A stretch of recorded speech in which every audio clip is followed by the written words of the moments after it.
We know you spoke to the Secret Service director. How is security at Capitol Hill and really the Secret Service shifting its strategy with big events like this after what happened over the weekend? Yeah, that's right. Well, keep in mind that the Secret Service director was here on Capitol Hill briefing lawmakers about Saturday's incident. More specifically, he briefed some key committee leaders both in the Senate and House. And so I caught up with him briefly after he had met with House Oversight James Comer. Take a listen to what he told me. You're confident in the job of your agents. Do you see a need to change the security posture going forward? My agents did a great job. Okay. Do you believe this should become a national security or a national special security event going forward? I'll tell you, we'll assess every event and see if that deserves a designation, but we'll do it by case basis.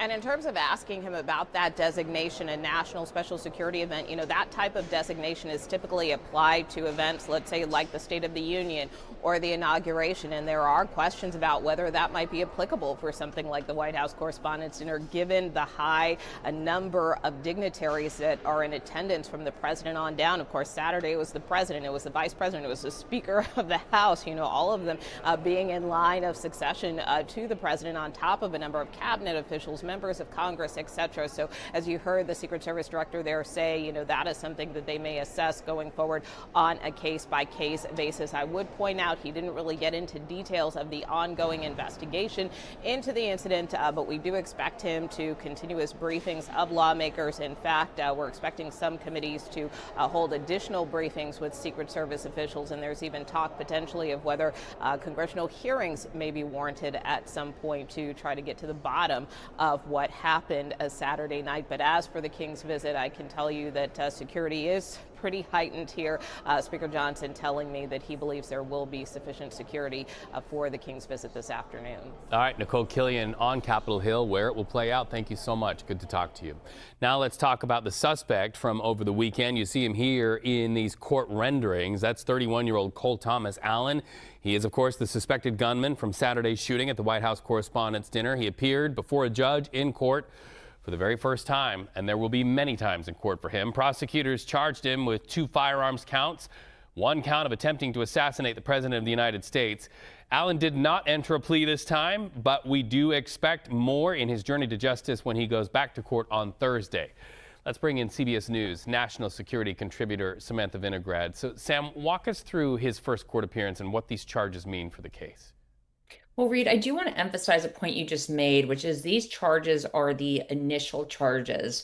We should expect or can expect there to be what's known as a superseding indictment in which additional charges against the defendant may be levied. These initial charges are based on what the evidence that prosecutors have available at this time, namely their perspective on what happened at the scene of the crime, their initial review of forensic and ballistic evidence, and more, based on the ongoing investigation to include forensic evidence, interviews with friends and family, a complete scrub of the individual's physical assets, his premises, his vehicle perhaps, or any social media commentary. There could be other charges. So this is really a bit of a waiting game. But as Janine Pirro said yesterday, this individual's journey to justice is just beginning.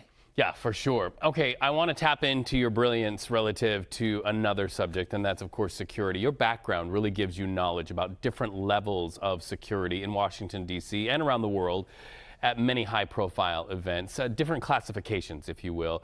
Could we see a day when all presidential events mirror that of, say, an inauguration where things are just locked down?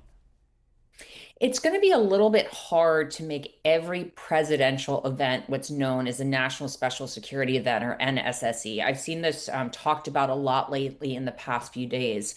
An NSSE is a special designation made by the president, then delegated to the Secretary of Homeland Security, and DHS and the U.S. Secret Service becomes what's known as a lead federal agency to plan and lead operational security for that event. Those events typically take months, if not weeks, to plan. Some of them are over a year. And so the president's movements generally are not always scheduled weeks or months in advance. Certainly for events that are known well in advance, that have been on the calendar for a long time, that may be more possible.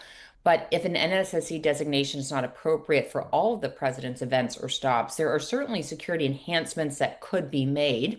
And that's exactly what I think the U.S. Secret Service will be looking at, both as part of Chief of Staff Weil's investigation into what happened, and more than likely as part of the U.S. Secret Service's own internal review of whether there were any missteps or any opportunities to enhance their posture going forward.